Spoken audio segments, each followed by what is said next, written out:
So here's the closed interval method. Now what it expects is that you've already got a continuous function defined on a closed interval. And what it gives you is a step-by-step method for finding the absolute maximum and the absolute minimum value of that function. And in doing so, you're also going to find the location of where those extreme values occur. So here's how it works. You've got your function f, and it's defined on a closed interval a to b. Of course, the function doesn't need to be called f, but for the sake of actually explaining what the method is, we need to have a name for the function. So let's call it f in the meantime. So your first step is going to be to find the critical numbers of the function. All right, so that's straightforward, just like the previous example. And then your second step, you're going to plug each of those critical numbers into the function and determine the corresponding output value from the function. So you're basically generating a list of values. And then afterwards, you're going to add two more values to your list. You're going to take both of the endpoints of this interval and you're going to plug them into the function. So you're going to evaluate f of a and f of b. So now you've got a list of numbers. The number of values in this list is going to be equal to however many critical numbers you found in step 2 plus 2 more, because you'll have the values f of a and f of b as well. So now with this list of numbers, you now know that it's guaranteed to contain the absolute maximum value of the function and the absolute minimum. So it's just a matter of comparing them. So find the greatest value in the list, and that's going to be the absolute maximum that the function obtains. And find the least value in the list, and that's going to be the absolute minimum that the function attains.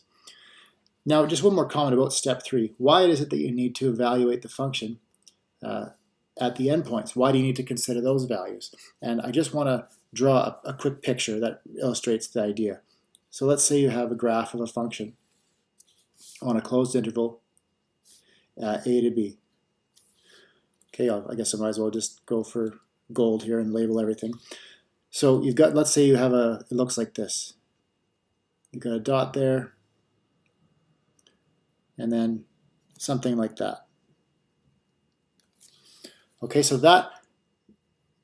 this particular value, so f of a in this case, is not that important because it's not going to be the minimum or the maximum.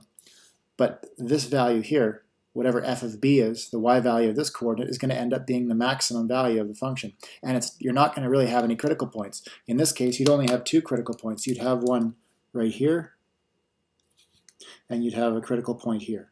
And of course, the critical point would be the actual x values beneath those points. But if you just did step 2, you'd only find these 2 critical numbers. And it looks like in this case, that's where the minimum is going to occur. The absolute minimum is going to occur at one of the critical numbers. But the absolute maximum occurs at the end point of the interval, which is not going to necessarily show up as a critical number. It could in some cases, but in general, you can't count on that. So this picture is really the justification for step 3. So let's write this. The max occurs at an end point here. So step 2, or pardon me, step number 3 cannot be skipped. That's the main point here. All right, so with that in mind, let's take a look at an example. So this is obviously separate from the example. So what are we asked to do in this example? We want to find the absolute extrema of each function on the specified interval. So we've got our function f in part A defined as x cubed minus 3x squared plus 1. So that's our function, and then here's the closed interval that we're working with. So this is your a, and this is your b. 4 is b, and then negative 1/2 is your a in the context of this theorem. That's this interval here. And then your function is defined by x cubed minus 3x squared plus 1. So we want to find the absolute maximum and the absolute minimum of this function f on that closed interval. And then, of course, we want to also do the similar work for b. That's another example afterwards. Okay, so let's dive into step 1. We need to find all the critical numbers of the function. Right? That's what step 1 is. Find all the critical numbers.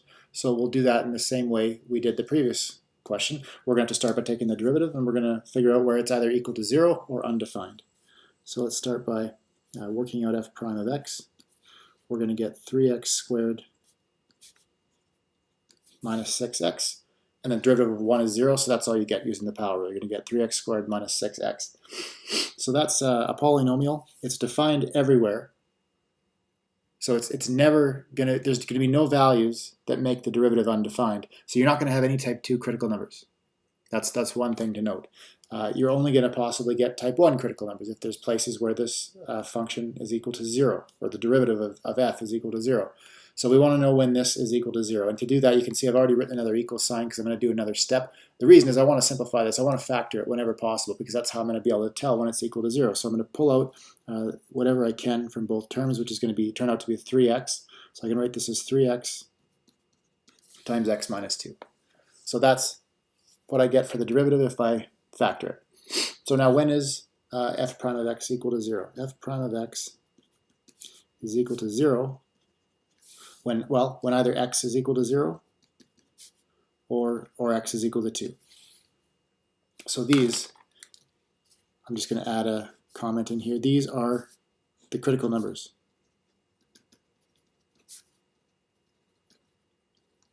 And I won't write this down, but I'll just mention it. These are both type 1 critical numbers because they're x values that make the derivative equal to 0. Okay, so that's step 1. We found our critical numbers. Step 2, evaluate the function f at each critical number. So our function here is x cubed minus 3x squared plus 1. So let's plug both of these critical numbers into the function. So f of 0 is going to be 0 cubed minus 3 times 0 squared plus 1. Well, that just works out to be 1. Okay, and then f of 2, well, plug 2 in for f. We're going to get 2 cubed minus 3 times 2 squared plus 1. So that's going to be 8 minus 12, because 2 squared is 4, multiplied by 3 you get 12. So you get 8 minus 12, which is negative 4. Add 1 and you're going to get negative 3. So that's f of 2. So is that our maximum then? 1 is the maximum and negative 3 is the minimum? No, because we got to make sure we don't skip step 3. Right, step 3 is often missed by accident. So don't forget to actually plug the endpoints of the interval into the function. So plug in your a and your b. So in this case, our a is negative 1/2 and our b is 4. So we're going to go f of negative 1/2. And we're going to get negative 1/2 cubed minus 3 times negative 1/2 squared plus 1. Okay, so what does that work out to be? Well, we'll end up getting negative 1/2 cubed is going to be negative 1 over 8. Negative 1/2 squared is 1/4, so this is going to be minus 3 over 4, and then we have our plus 1. So if we get a common denominator, write everything with a denominator of 8, and you'll get negative 1 over 8 minus 6 over 8 plus 8 over 8. Right, so that's what you get for that. So negative 1 minus 6, that's negative 7. Add 8 and you're going to get positive 1. So this works out to be 1/8. So that is the output value when you plug in negative 1/2. So that number gets added to the list. So far we've got a number here. We got 1, negative 3, and 1/8. We also need f of 4 now. Let me just slide this up so I can make room for f of 4. So we want f of 4. It's going to be, well, 4 cubed minus 3 times 4 squared plus 1. Right, so just work that out. 4 cubed ends up being 64. 3 times 4 squared, that's 3 times 16, which is 48, so you get minus 48 plus 1. So that's going to be 64 minus 48 is 16 plus 1 is 17. Okay, so our list of numbers that we have now, we've got 1. I'm just going to circle them with a different color so they stand out from our work. And we've got 1/8, and then we've got 17. So that's your list of numbers to apply step 4 to. The greatest value in the list is the absolute maximum, and the least value in the list is the absolute minimum. So just look for the greatest value, that's 17. The minimum value is negative 3. So that's all there is to it. So let's make our conclusion here now. So, and here's the way to do it. So because I know everyone's probably wants to look for the most efficient way to do this so they don't have to spend more time than they need to writing the answer. So here's what you want to do. This is a good habit to get into. Just say something like this. For the maximum, I'll just say this. I'll say f of 4